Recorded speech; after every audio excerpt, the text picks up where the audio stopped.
Welcome back to Wave of Dalker. Weekly Music number 40. 5 albums this week. Realign Weekly Music chart like I said last week. Let's go. Album number 1 of the week, Graffiti, a mix by Roy Blair, came out in 2019. First I listened to of Roy Blair. That's kind of a hard name to say. Roy Blair. Roy is also kind of a hard word to say. But yeah, first I listened to a Roy Blair, and this was a great album, 35 minutes. There's a lot of similarity with Brockhampton in this. It's just him on this mix, but I imagine he's working with some other producers and such. But Brockhampton, is a ensemble alternative hip-hop rap group, and they let, Kevin Abstract and whoever the hell else is in that group, sing, blah, say, blah.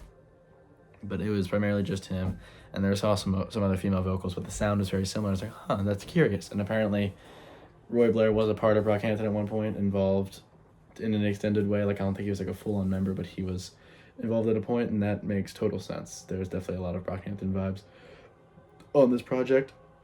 And also a lot of the interlude bits reminds me of the end of Future Free by Frank Ocean, where there's very earnest conversations to just kind of like a simple R&B beat in the background. I thought that was a really nice element of this project. But yeah, just a really solid album all around. I really like his voice.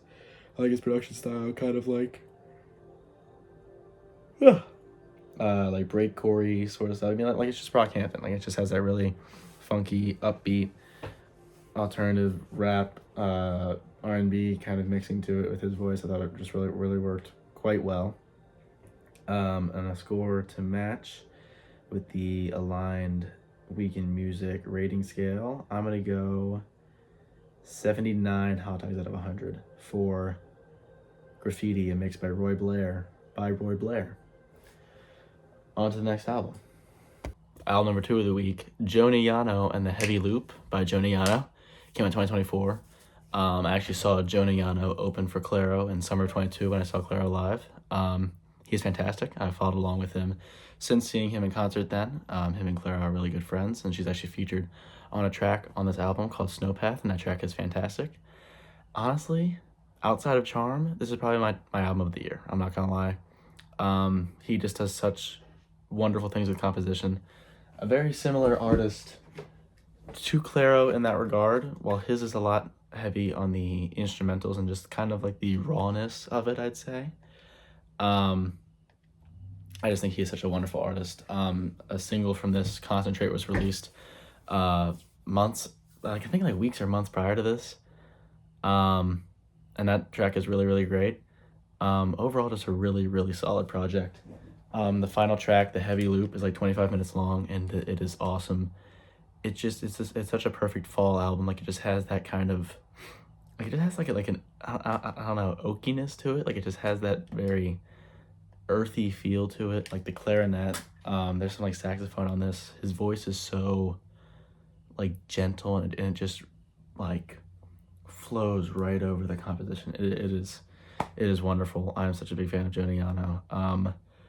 Yeah, I thought this album was fantastic. With the new Week in Music rating system, I'm gonna give this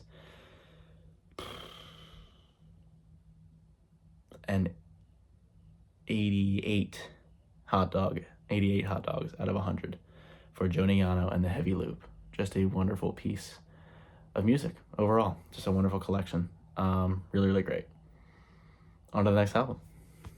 Album number 3 of the week, If Only I Am My Thoughts by Loving, came out in 2020. This album was suggested to me by Spotify. I've been listening to a lot of Crumb, a lot of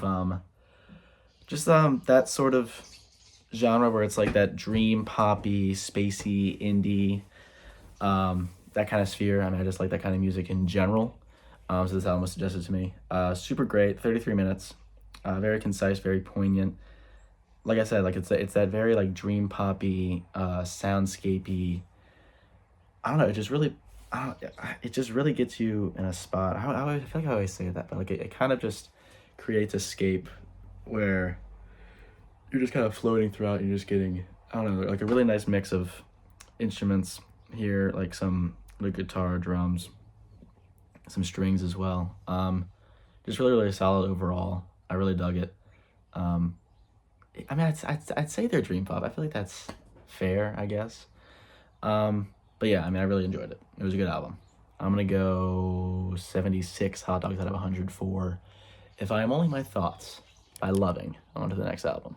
Album number 4 of the week, The Times They Are A-Changin' by Bob Dylan, came out in 1964.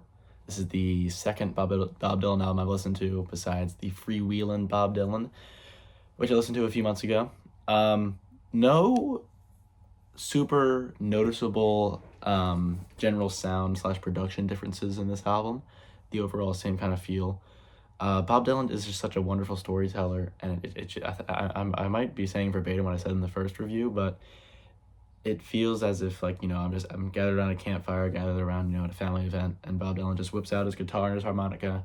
He's just belting out a song for me for each of these tracks. My uncle does the same thing. He's a wonderful guitar player and a harmonicist, and he'll, whip both of those out and just go to town. And that's what it feels. It's just like the earnest, kind of very personal storytelling that Bob Dylan is doing. I'm very excited for A Complete Unknown with Timothée Chalamet by who's directing that? James Mangold, I think. But yeah, I'm excited for that. So that was one of the reasons I listened to this album. But it was great. I mean, Bob Dylan, he's just, he's one of the greats. There's no doubt about that. Yeah, I thought this album was just fantastic. It's just the storytelling and the harmonica and the guitar and the rawness of it. It's phenomenal. I'm going to go, give me 82 hot dogs out of 100 for The Times They Are A-Changin' by Bob Dylan with the realigned Week in Music scoring chart. Keep that in mind. On to the next album. Album numero 5 of the week, Crisis. What Crisis? By Supertramp. Came out in 1975. The first full album I listened to by Supertramp, but I'm familiar with the group and some of their songs. I thought this album was fantastic. 48 minutes. I think like 13, 14 tracks. Maybe not. I don't even know. I'm just saying stuff. But yeah, this is great. It had like the grandiose and the theatrics of The Wall by Pink Floyd. Like Pink Floyd has all those very grandiose and very theatrical tracks on there, which fit because it's telling the story. There's a whole narrative thing behind The Wall. I'm not sure if there's a similar thing in Crisis What Crisis, but it just has like the piano, the drums, the horns just create like a very